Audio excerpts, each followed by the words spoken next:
Foundations of Amateur Radio. In every new technology there is an aha moment, the single one insight that defines for you personally what this technology is all about. No doubt this happens when amateurs first used valves, when they started using transistors and so on.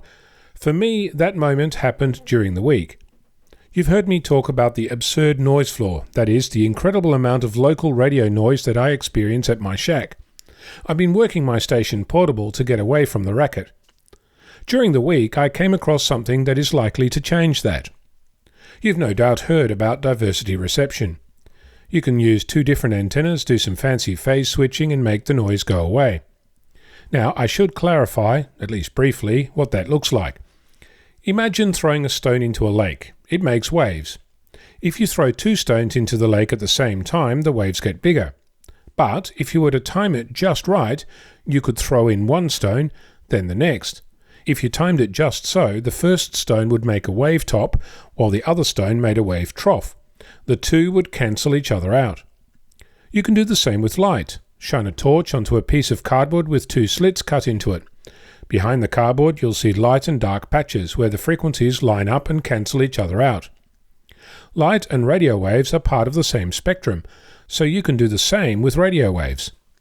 You could use this technique to cancel out, or rather filter, local noise. So far I've not said anything particularly worthy of aha, but stick around. There are devices made that you can use to create the equivalent of two slits. By changing inductance and capacitance within a specific circuit, you can align two signals from two antennas and make them cancel each other out. The way that works best is if one of the antennas is really good at hearing noise and the other is responsible for hearing the required station. You can then mix the two signals. I don't have such a device, but I'm told there is an art to making this work, and out pops the station you care about. In software-defined radio, or SDR, you can do this exact same thing. Only you don't need a circuit to do it. You can show the results in real time, and you can create a user interface that makes it really easy to try different things. The example I saw is Power SDR, an open source project that allows you to control many different radios. Picture a circle with a line that is attached to the center of the circle, and at the end is attached to your mouse pointer. You can move the mouse anywhere in the circle, and as you do this, you're controlling two parameters, the phasing angle and the gain. The gain is the length of the line, and the angle is the direction in which the line is pointed. While you're moving your mouse about, the signals from both antennas are mixed together according to the position of the mouse at the time.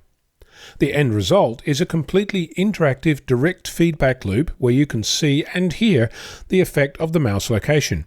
You can move it around very simply, and immediately and continuously see the result.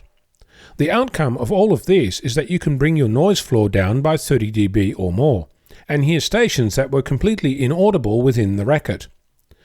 I'd heard it being described, but seeing it in action was a show-stopping moment for me, and right there and then I knew that the landscape in radio has changed forever. I'm Onno, Victor Kilo 6, Foxtrot Lima Alpha Bravo.